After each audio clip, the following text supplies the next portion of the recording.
Hello, मैं अरुण तिवारी आप सभी लोगों का एग्जाम कोच के ऑनलाइन प्लेटफॉर्म पर स्वागत करता हूं।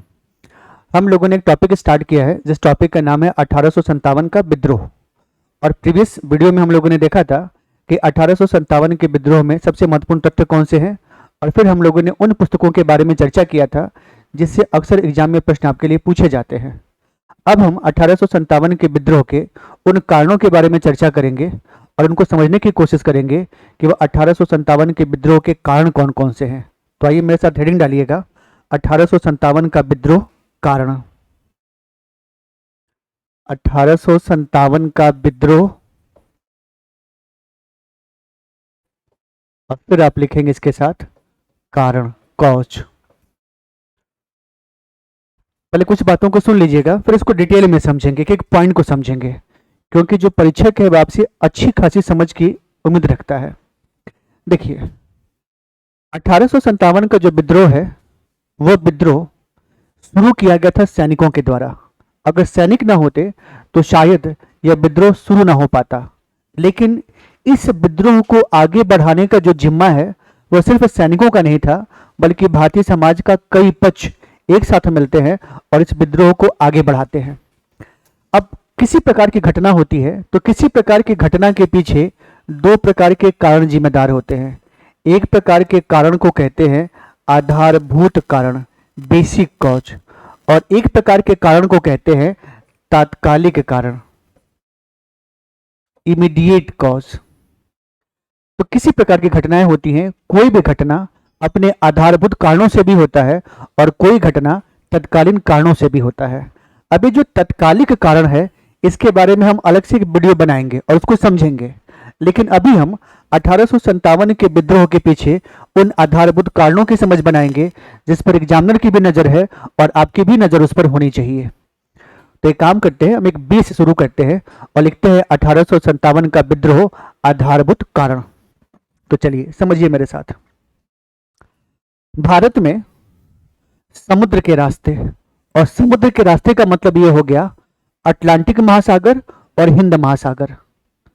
तो ये मान के चलता हूं कि एक देश है, एक महाद्वीप है, इस महाद्वीप का नाम है यूरोप, और इस यूरोप महाद्वीप से समुद्र के रास्ते, मैं फिर कह रहा हूं कि ओशन रूट का प्रयोग किया गया है, न कि स्थल मार्ग का। और समुद्र के रास्ते का मतलब हो गया अटलांटिक सागर और हिंद महासागर, और बीच में जोड़ता है आशा अंतरिप यानी कि केप ऑफ गुड होप। तो यूरोप के कुछ देश समुद्र के रास्ते भारत में आए, और उन देशों को याद करने का क्रम है PD, ED, F।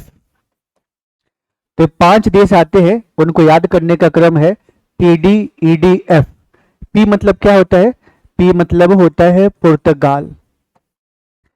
D मतलब क्या होता है? D मतलब होता है डच। E मतलब क्या होता है? इंग्लिश या इंग्लैंड। D मतलब फिर से क्या होता है? डेन। और F मतलब क्या होता है? फ्रांस। मेरी बातों को ध्यान से सुनिएगा। यूरोप के 5 देश समुद्र के रास्ते भारत आए, और इन 5 देशों में से एक देश है जिसका नाम है ब्रिटेन। यह ब्रिटेन सबसे शक्तिशाली बन गया, और ब्रिटेन कैसे शक्तिशाली बना इसको भी जानेंगे, तभी जाके आधारभूत कारणों को आप समझ पाएंगे। आप देखिएगा कि ब्रिटेन की आवागही होती है इंडिया में, और ब्रिटेन सन 1611 में एक जगह है जिसका मसूलीपट्टनम, मसूलीपट्टनम, और यहीं पर ब्रिटेन अपना प्रथम टेम्पररी फैक्ट्री खोलता है, अस्थायी फैक्ट्री खोलेगा। तो 1611 में जो इसकी फैक्ट्री खोली जाती है वह अस्थायी फैक्ट्री खोली जाती है। और फिर यही ब्रिटेन इस सूरत में सन 1613 में, जब हम बात करते हैं सूरत की, तो सूरत में खोलता है अपना प्रथम अस्थायी फैक्ट्री। तो 5 देश आए हैं, इन 5 में से हमको टारगेट करना है एक देश का, उस देश का नाम है Britain. British east India company कब बनी, कैसे बनी, बाद में पढ़ेंगे। ये कंपनी इंडिया में अपना टेम्पररी फैक्ट्री सन 1611 में मसूलीपट्टनम में खोलती है, जबकि इंडिया में अपना फर्स्ट परमानेंट फैक्ट्री सन 1613 में सूरत में खोलती है। और जब कंपनी इंडिया आई थी तो इस कंपनी का मुख्य उद्देश्य भारत के साथ व्यापार करना था, और यहाँ से कंपनी का जो नेचर है वो कंपनी का नेचर एक व्यापारिक कंपनी है। अब ईस्ट इंडिया कंपनी किस प्रकार की कंपनी है? ईस्ट इंडिया कंपनी एक प्रकार की व्यापारिक कंपनी है। It was a commercial company. व्यापारिक कंपनी का मतलब क्या होता है? ऐसी कंपनी जो भारत में आए और भारत से सामान को खरीदे और उस खरीदे हुए सामान को विश्व के अन्य देशों में बेचे, उसी कंपनी को कहते हैं व्यापारिक कंपनी। व्यापार का सिलसिला कब से शुरू हुआ होगा? जब कंपनी ने अपनी फैक्ट्री बनाई होगी 1611 में, 1613 में। व्यापार कंपनी कर रही है, व्यापार कंपनी कर रही है। इसी बीच कुछ ऐसे कारण हुए जिन कारणों की वजह से यह कंपनी भारत की राजनीति में रुचि लेने लगी, और जब भारत के पॉलिटिकल सिस्टम में इंटरेस्ट लेने लगी, तभी इतिहास का सबसे महत्वपूर्ण युद्ध हुआ। और यह युद्ध हुआ 23 जून सन 1757 को, और इस युद्ध को कहते हैं हम लोग प्लासी का युद्ध। प्लासी का युद्ध, बैटल ऑफ प्लासी। तो प्लासी का युद्ध कब हुआ था? 23 जून सन 1757 को। और प्लासी का युद्ध किसके किसके बीच हुआ था? तो ये हुआ था बंगाल के नवाब सिराजुद्दौला के बीच, और ये हुआ था अंग्रेज अधिकारी रॉबर्ट क्लाइव के बीच। इसको हमको बाद में डिटेल में जब समय आएगा तो हम पढ़ेंगे। हम तो 1857 के विद्रोह के कारणों की समीक्षा कर रहे हैं। तो 1857 के विद्रोह किसके खिलाफ होता है? ब्रिटेन के खिलाफ होता है। इसको अभी समझना पड़ेगा। मैंने बताया कि ब्रिटेन एक देश है, उस देश में एक कंपनी का निर्माण किया गया, और एक कंपनी भारत में आती है, और आने के पश्चात यह कंपनी भारत में व्यापारिक कंपनी बन गई, भारत से व्यापार करने लगी। लेकिन परिस्थितियां ऐसी बनी कि यह कंपनी 23 जून 1757 को प्लासी का युद्ध करती है, और प्लासी के युद्ध के करने के पश्चात यह कंपनी सिर्फ व्यापारिक नहीं रही, बल्कि इस कंपनी की भूमिका एक राजा की हो गई। अब कंपनी इंडिया की शासक धीरे धीरे बनने लगी, और कंपनी ने धीरे धीरे इंडिया में शासन करना शुरू कर दिया। तो प्लासी के बाद कंपनी का नेचर बदल गया, यानी व्यापार तो कर ही रही है, लेकिन व्यापार करने के साथ ही साथ यह कंपनी क्या बन गई? यह कंपनी धीरे धीरे भारत का शासक बन गई। और जब भी कोई व्यक्ति शासक बनता है और लोकतांत्रिक व्यवस्था न हो, बल्कि प्रजातांत्रिक व्यवस्था न हो, बल्कि राजतंत्र चल रहा हो, उस समय अगर कोई व्यक्ति शासक बनेगा तो शासक बनने के साथ ही वो व्यक्ति शुरू कर देगा शोषण। और कंपनी भारत का शासक भारत की भलाई करने के लिए नहीं आई थी, बल्कि भारत का शोषण करने के लिए आई थी। और कंपनी ने धीरे धीरे भारत की जनता का शोषण करना शुरू कर दिया, और यह शोषण का रूप कई प्रकार का था। यानी कि भारत का जनता का जो शोषण हुआ, उस शोषण का नाम था सामाजिक शोषण। भारत की जनता का जो शोषण हुआ, उस शोषण का नाम था राजनीतिक शोषण। भारत की जनता का जो शोषण था, उस शोषण का नाम था आर्थिक शोषण। और न सिर्फ सामाजिक, आर्थिक और राजनीतिक शोषण हुआ, बल्कि भारत के सैनिकों का भी शोषण करना शुरू कर दिया, यानी कि भारत के सैनिकों का हो गया शोषण। और यह शोषण अनवरत चलता रहा, लगातार चलता रहा। समझ रहे हैं? अब इतनी बातों को फिर से रिकॉल करिएगा। हम 1857 के विद्रोह के कारणों की समीक्षा कर रहे हैं। कोई भी विद्रोह दो कारणों से होता है। एक कारण को कहते हैं आधारभूत कारण, और एक कारण को कहते हैं तात्कालिक कारण। आधारभूत कारण कैसे बनेगा, इसी की हम पढ़ने जा रहे हैं। हमने कहा कि 1857 का विद्रोह ब्रिटेन की वजह से हुआ, और ब्रिटेन इंडिया में आ चुका है, दो कंपनियां बना चुका है, धीरे धीरे अन्य कंपनी बनाएगा। आरंभ में ब्रिटेन का नेचर भारत में सिर्फ व्यापार करने का था, यानी कि व्यापारिक कंपनी था। प्लासी के युद्ध के पश्चात ब्रिटेन का नेचर बदल गया, और वह भारत में व्यापार करने के साथ साथ राजा की भूमिका में आ गया। और जब ब्रिटेन भारत में राजा बन गया, तो ब्रिटेन ने भारत की जनता का शोषण करना शुरू किया, और इस शोषण का नाम है सामाजिक, आर्थिक, राजनीतिक और सैनिक प्रकार का शोषण। अन्य भी शोषण है, लेकिन ये मुख्य शोषण माने जाते हैं। अब जब भारत की जनता का शोषण शुरू हो गया, तो भारत की जनता ने धीरे धीरे अंग्रेजों के खिलाफ, और अंग्रेज का मतलब हो गया ब्रिटिश ईस्ट इंडिया कंपनी के खिलाफ, छोटा मोटा विद्रोह करना शुरू कर दिया। ध्यान रखिएगा, जब अंग्रेजों ने भारत की जनता का शोषण किया, तो भारत की जनता ने भी आवाज उठाया, और इस शोषण के खिलाफ अंग्रेजों का धीरे धीरे विरोध करना शुरू कर दिया। लेकिन यह विरोध छिटपुट प्रकार का विरोध है। नील विद्रोह हो गया, मोपा विद्रोह हो गया, अलग अलग प्रकार का विद्रोह है, छिटपुट प्रकार का विद्रोह है। लेकिन इतिहास में घटना घटी, और वर्ष है 1857। और 1857 में कुछ इस प्रकार की घटना घटी कि ये लोग जो कि अलग अलग तरीके से विद्रोह कर रहे थे, अचानक संगठित हो गए, अचानक एकजुट हो गए। ये सामाजिक कारणों से कोई अलग लड़ रहा है, आर्थिक कारणों से कोई अलग लड़ रहा है, सैनिक कारणों से कोई अलग लड़ रहा है, लेकिन 1857 में कुछ ऐसी घटना घटी कि उस घटना की वजह से भारत की जनता एकजुट हो गई और एकजुट होने के पश्चात अंग्रेजों के खिलाफ उन्होंने संगठित विद्रोह किया। कैसा विद्रोह किया? छिटपुट नहीं, संगठित विद्रोह किया। तो 1857 में ये हैं अंग्रेज और अंग्रेजों का किया गया संगठित विद्रोह, संगठित विरोध किया गया। और ये जो संगठित विरोध है, इसी संगठित विरोध को, ऑर्गेनाइज रिवोल्ट को हम कहते हैं 1857 का विद्रोह। तो आपसे बोलचाल की भाषा में कोई पूछे कि सर 1857 का विद्रोह क्या है, तो आप बताएंगे कि 1857 का विद्रोह ब्रिटिश ईस्ट इंडिया कंपनी के खिलाफ भारत की जनता और सैनिकों के द्वारा किया गया प्रथम संगठित विद्रोह था। हो गया? ठीक है। अब इसी में हमको देखना है आधारभूत कारण। आधारभूत कारण का मतलब क्या हो गया? यूं देखिएगा, आपको यह पता है कि कंपनी 1857 से राजा बनती है और राजा बनने के ठीक 100 वर्षों बाद विद्रोह कब होता है? 1857 में। राजा कब बनती है? प्लासी के युद्ध के पश्चात। तो ठीक 100 वर्षों में कंपनी के खिलाफ लोग एकजुट होने लगे और ठीक 100 वर्षों बाद ही विद्रोह होता है। और इस संगठित विद्रोह को क्या कहते हैं? 1857 का विद्रोह। क्यों हुआ? कारण क्या था? दो कारण है, आधारभूत और तत्कालिक। आधारभूत का मतलब ये हो गया कि इन 100 वर्षों में भारत की जनता के मन में जो विद्रोह पल रहा था वो हो गया आधारभूत कारण। और तत्कालिक का मतलब क्या हो गया कि 1857 के समय या एक साल ठीक पहले अचानक ऐसा क्या हो गया कि भारत की जनता विद्रोह करने के लिए उतारू हो गई। तो आप तत्कालिक समझ पा रहे हैं? तत्कालिक मतलब 1856-57 में ऐसा क्या हो गया कि जनता, विशेष रूप से सैनिक, विद्रोह करने के लिए उतारू हो गए। इसको कहते हैं तत्कालिक कारक। आधारभूत का मतलब क्या हो गया कि प्लासी के पश्चात और 1857 के विद्रोह के बीच इन 100 वर्षों में ऐसा क्या हो गया कि भारतीय समुदाय का अलग अलग पक्ष अंग्रेजों से नाराज होने लगा। उसको कहते हैं आधारभूत कारण। तो अब हम पहला आधारभूत कारण हेडिंग डालेंगे 1857 के विद्रोह का आधारभूत कारण। ए हेडिंग डालेंगे, ए लिखेंगे और लिखेंगे राजनीतिक कारण। तो पहला हेडिंग डालिए और लिखिए राजनीतिक कारण। 1857 के विद्रोह का हम आधारभूत पढ़ रहे हैं और आधारभूत में आप पहला लिखेंगे राजनीतिक कारण। और राजनीतिक कारण का मतलब क्या हो गया? Political cause. पॉलिटिकल कॉज समझिएगा, ग्रेजुएशन के जो विद्यार्थी होते हैं वो चीजों को सिर्फ पढ़ लेते हैं, जो कंपटीटर होते हैं वो बारीकियों को समझते हैं, प्रॉपर नोट्स बनाते हैं, एमसीक्यू सॉल्व करते हैं, तब जाके आगे बढ़ते हैं। और मेरा जो इच्छा है, हमारी संस्था की जो मोटो है, वो हम आपको क्वालिटी एजुकेशन देना चाहते हैं।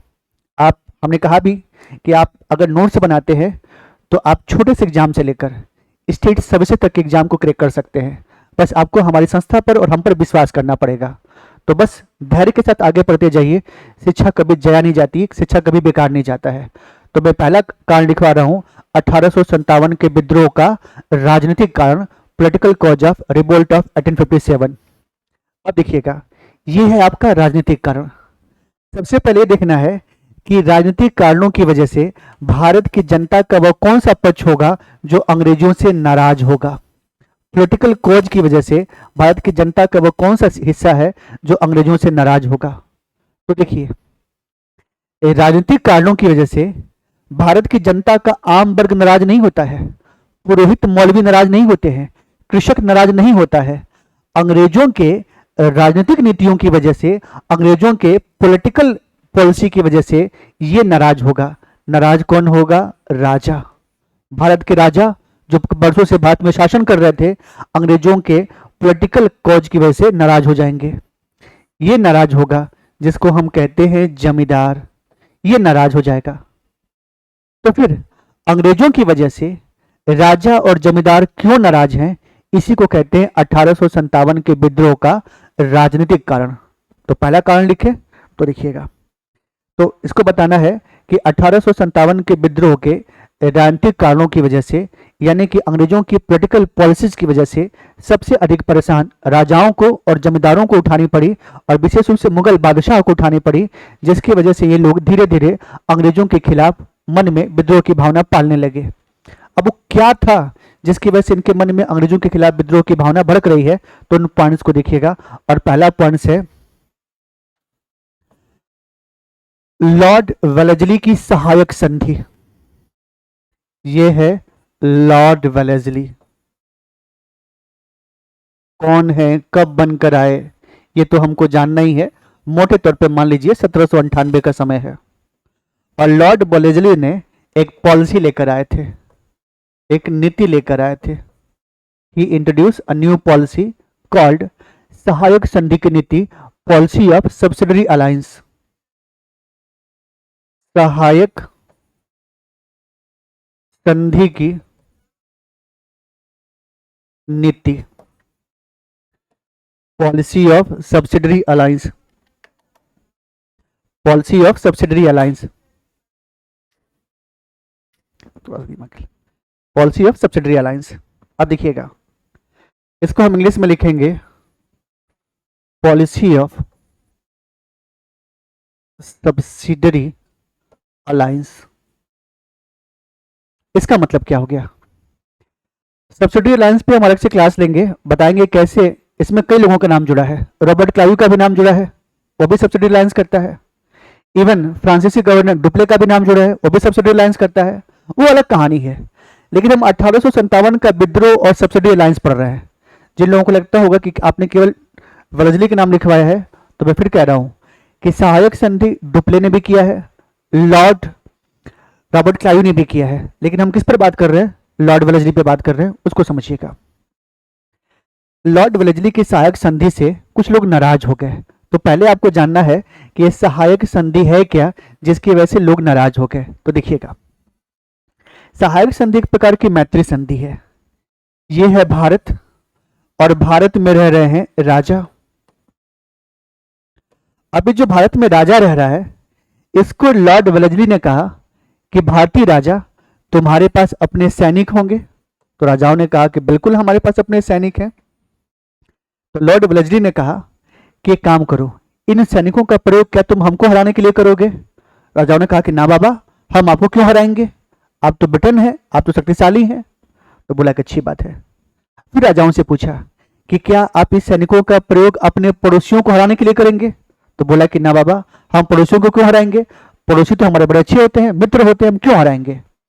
तो लॉर्ड वेलेस्ली ने भारतीय राजाओं से पूछा कि जब तुम हमको हराओगे नहीं, पड़ोसियों के खिलाफ युद्ध नहीं करोगे, तो तुम सैनिक क्यों रखे हो? तो राजाओं ने कहा कि सैनिक हम इसलिए रखे हैं कि अगर पड़ोसी ने हमारे ऊपर हमला कर दिया तो क्या होगा? तो लॉर्ड वेलेस्ली ने कहा कि काम करते हैं, आप अपने इन सैनिकों को हटा दीजिए, और इन सैनिकों को हटा दीजिए, और इसके जगह पर अंग्रेज अपने सैनिक भेजेंगे, और अंग्रेज जिस सैनिक को भेजेंगे, उस सैनिकों का बस खर्चा आपको देना पड़ेगा, और इस खर्चा के आधार पर आप आराम से जीजिए। इसी को कहते हैं सब्सिडरी अलायंस। सब्सिडरी अलायंस एक ऐसी पॉलिसी होती है जिसके तहत भारतीय राजाओं के सैनिकों को, भारतीय राजाओं की सेना को समाप्त कर दिया जाता है, और उनकी जगह पर अंग्रेज अपने सैनिक उनके राज्य में रखेंगे, और इन अंग्रेज सैनिकों का खर्चा भारत के राजाओं को उठाना पड़ता है। तो क्या यह पॉलिसी अच्छी है? क्या कोई राजा चाहेगा कि हमारे सैनिक समाप्त हो जाए? नहीं। लेकिन अंग्रेजों ने विबस करके कुछ राजाओं के साथ सब्सिडरी अलायंस या सहायक संधि कर लिया था। इस सहायक संधि का आपको नाम याद करना पड़ेगा कि वह कौन कौन से राजा हैं जिनके साथ सहायक संधि लॉर्ड वेलेस्ली ने किया था। तो हमने उसके लिए एक ट्रिक बनाया है। आपने घड़ी का नाम सुना होगा HMT, और आजकल डिजिटल युग का जमाना है, तो HMT ने भी अपने आप को बनाए रखने के लिए ऐप लॉन्च किया। HMT ने अपने आप को बनाए रखने के लिए एक ऐप बनाया, ऐप लॉन्च किया। तो क्या है ऐप, उसको याद करेंगे। यानी कि वो कौन कौन से राज्य हैं जिन्होंने अंग्रेजों के साथ सहायक संधि किया, मतलब ये है कि अपनी सेना समाप्त कर दी और अंग्रेजों की सेना को स्वीकार किया। तो H मतलब है हैदराबाद। ये जो हैदराबाद का निज़ाम था, हैदराबाद का निज़ाम, और हैदराबाद का निज़ाम ने क्या किया था, इस प्रकार का काम किया। कब किया? सन 1798 में किया। और इस प्रश्न को स्टार के साथ लगाइएगा कि लॉर्ड वेलेस्ली के साथ सहायक संधि स्वीकार करने वाला प्रथम राज्य कौन था, तो वो था हैदराबाद का निजाम। हैदराबाद के निजाम ने लॉर्ड वेलेस्ली के साथ सहायक संधि को कब स्वीकार किया? 1798 में स्वीकार किया। इस तथ्य को आपको याद रखना पड़ेगा, पूछे गए प्रश्नों में से एक है। दूसरी बात है, एम मतलब होता है मैसूर, ये है आपका मैसूर। और आपने नाम सुना होगा हैदर अली और टीपू सुल्तान का।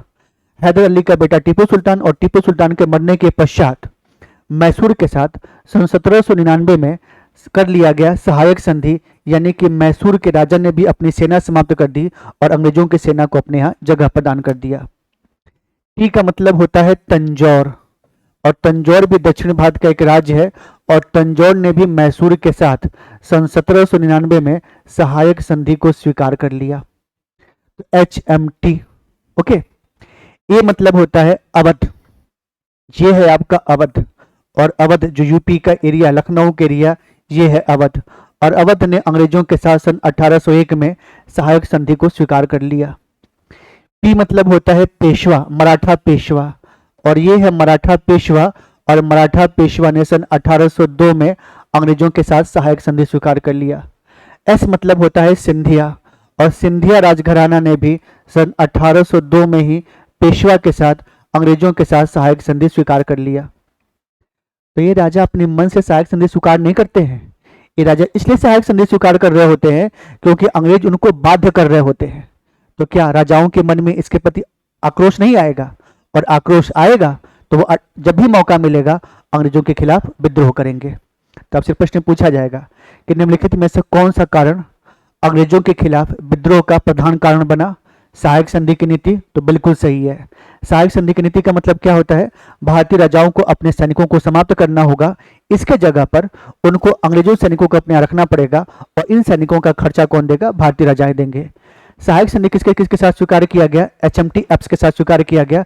हैदराबाद, मैसूर, तंजौर, अवध, सिंध और पेशवा के साथ यह संधि स्वीकार किया गया। तो इतने लोग अंग्रेजों से नाराज थे। अभी इतने लोग अंग्रेजों से नाराज थे, तभी आया लॉर्ड डलहौजी, और लॉर्ड डलहौजी ने कुछ और राजाओं को अंग्रेजों को नाराज करवा दिया, कुछ और राजाओं को अंग्रेजों से नाराज करवा दिया। तो अब देखेंगे दूसरा कारण क्या है, पॉलिटिकल कारण। ये है आपका डलहौजी, लॉर्ड डलहौजी। और लॉर्ड डलहौजी ने एक पॉलिसी स्टार्ट किया था जिसका नाम है हड़प की नीति। हड़प की नीति, जिसको हिंदी में एक नाम देते हैं व्यापगत की नीति। व्यापगत की नीति, हड़प की नीति या व्यापगत की नीति, और इन दोनों के इंग्लिश में नाम देते हैं policy of lapse. Policy of lapse. अब इससे राजा क्यों नाराज हो गए, इससे जमींदार क्यों नाराज हो गए, ये भी आपको जानना पड़ेगा। तो देखिएगा, इसका मतलब ये होगा कि हड़प की नीति का मतलब क्या होता है, इसको पहले समझ लेते हैं। ये है एक राजा और ये है उनकी रानी, और राजा और रानी से या तो उत्पन्न होगा पुत्र या तो उत्पन्न होगी पुत्री। और अगर पुत्र पुत्री है तो राजा और रानी की जो भी संपत्ति होगी वह राजा और रानी के मरने के पश्चात उसके पुत्र और पुत्री को ही जाएगी। मान लीजिए कि राजा और रानी से न तो पुत्र उत्पन्न हो रहा है और न ही किसी प्रकार की पुत्री उत्पन्न हो रही है, तो फिर राजा और रानी की संपत्ति का क्या होगा? तो हमारे धर्म ग्रंथों ने, जो भी हिंदू धर्म ग्रंथ हैं, इस्लामिक धर्म ग्रंथ हैं, इन लोगों ने अनुमति प्रदान कर रखा था कि अगर राजा और रानी के पास अपना खुद का बेटा नहीं है तो किसी को गोद ले ले, और जब वो किसी को गोद लेगा तो उसको कहते हैं हम लोग दत्तक पुत्र बना ले, एडॉप्टेड सन कर ले, और उसके मरने के पश्चात उसकी पूरी की पूरी प्रॉपर्टी किसके पास चली गई? दत्तक पुत्र के पास चली गई। ये हमारे यहाँ पहले से प्रथा थी, लेकिन सन 1848 में, समय नोट कर लीजिएगा, 1848 में गवर्नर जनरल बनकर आया लॉर्ड डलहौजी, और लॉर्ड डलहौजी ने इस प्रथा को समाप्त कर दिया। ऐसी प्रथा जो सदियों से चली आ रही है उसको समाप्त कर दिया। डलहौजी ने क्या कहा? डलहौजी ने कहा कि एक था राजा, राजा की कौन थी? रानी। अगर राजा और रानी के अपना खुद का बायोलॉजिकल सन है, उनसे उत्पन्न अगर बेटा है, तो उससे उत्पन्न बेटा को ही राज्य की संपत्ति दिया जाएगा, और अगर राजा और रानी ने किसी को गोद लिया है तो उस गोद लिए गए बच्चे को इस राजा और रानी की संपत्ति नहीं जाएगी, बल्कि ये संपत्ति कोलैप्स हो जाएगी, उसको हड़प लिया जाएगा और राजा और रानी की संपत्ति किसके पास पहुंच जाएगी? ब्रिटिश ईस्ट इंडिया कंपनी के पास पहुंच जाएगी। और इसी व्यवस्था को क्या कहते हैं? हड़प की नीति या व्यापकता की नीति। This policy was known as policy of lapse. समझ रहे हैं? तो पॉलिसी ऑफ लैप्स एक ऐसी पॉलिसी थी जिसके तहत अगर राजा के पास कोई जैविक उत्तराधिकारी नहीं है, बायोलॉजिकल सन नहीं है, तो उसकी प्रॉपर्टी अंग्रेजों के पास पहुंच जाएगी। ये पॉलिसी हो गई। अब हमको देखना है कि हड़प की नीति का शिकार कौन कौन से भारतीय राजा हुए, ये हमको जानना है। तो इसके लिए भी हमारे पास एक ट्रिक है और ट्रिक का नाम है साज संभाल। साज संभाल झांसी की रानी। साज संभाल झांसी की रानी। इसका मतलब क्या हो गया? स मतलब हो गया सतारा। और सतारा ने अंग्रेजों के साथ हड़प की नीति को कब स्वीकार किया? 1848। यानी कि 1848 में जब सतारा के राजा के पास कोई लड़का नहीं था तो उसकी प्रॉपर्टी किसके पास पहुंच गई? अंग्रेजों के पास पहुंच गई। ज मतलब होता है जैतपुर, और जैतपुर के साथ भी ऐसा हुआ। सन 1848 में इनकी भी प्रॉपर्टी कहां पहुंच गई? अंग्रेजों के पास पहुंच गई। ये है आपका संभल, और संभल में क्या हुआ? 1849 में इनकी प्रॉपर्टी किसके पास पहुंच गई? अंग्रेजों के पास पहुंच गई। तभी बारी आती है झांसी की रानी की, और झांसी की रानी के पास भी अपना खुद का बेटा नहीं था, इसलिए सन 1853 में लॉर्ड डलहौजी ने झांसी का विलय कर लिया हड़प की नीति के आधार पर।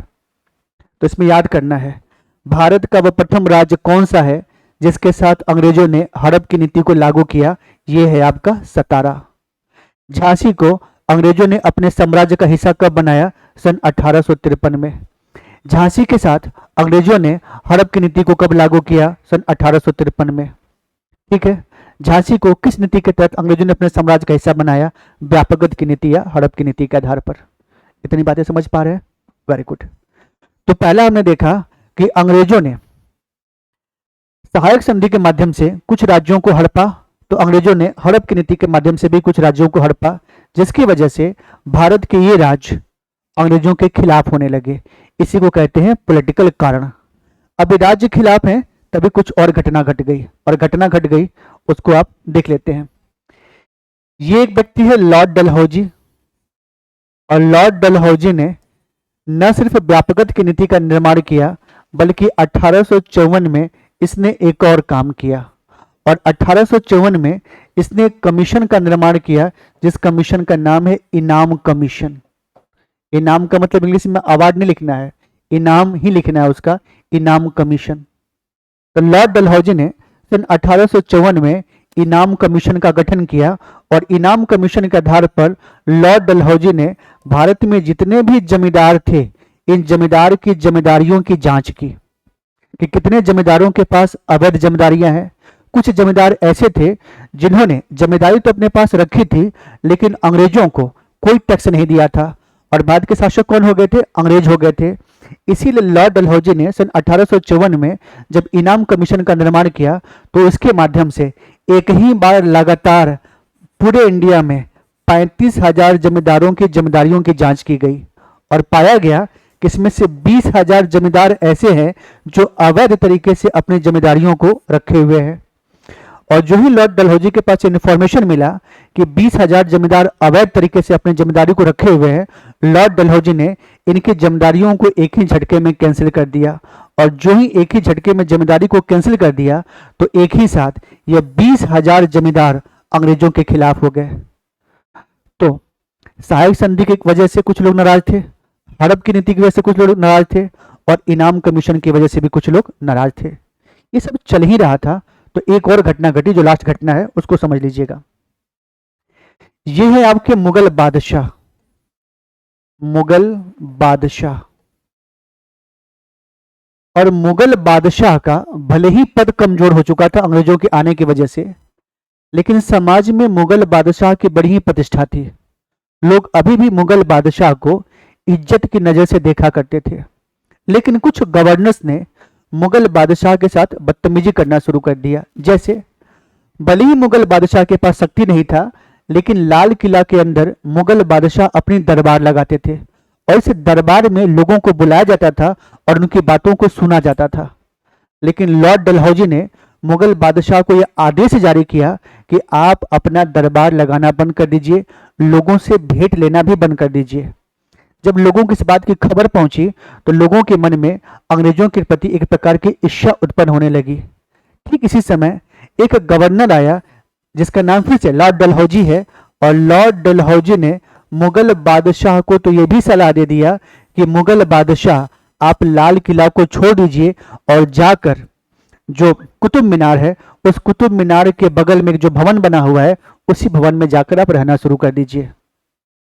तो ये भी एक कारण था। प्रश्न क्या पूछा गया है कि वह कौन सा गवर्नर जनरल था जिसने मुगल बादशाह को लाल किला खाली करने का आदेश सुनाया? तो वो था आपका लॉर्ड डलहौजी। और जो ही लॉर्ड डलहौजी ने इस प्रकार का आदेश सुनाया तो जो लोग मुगल बादशाह की इज्जत करते थे उनके मन में धीरे धीरे अंग्रेजों के प्रति एक प्रकार की ईर्ष्या उत्पन्न होने लगी और लोग अंग्रेजों के खिलाफ एक माहौल बनाने लगे। तो अभी हमने 1857 के विद्रोह का राजनीतिक कारण क्या होता है उसके बारे में चर्चा किया और कुछ पॉइंट्स हमने इकट्ठा किया। जैसे हमने देखा कि एक होती है सहायक संधि। सहायक संधि क्या है, कौन कौन इसके ऊपर लागू हुआ था उसको याद करना है।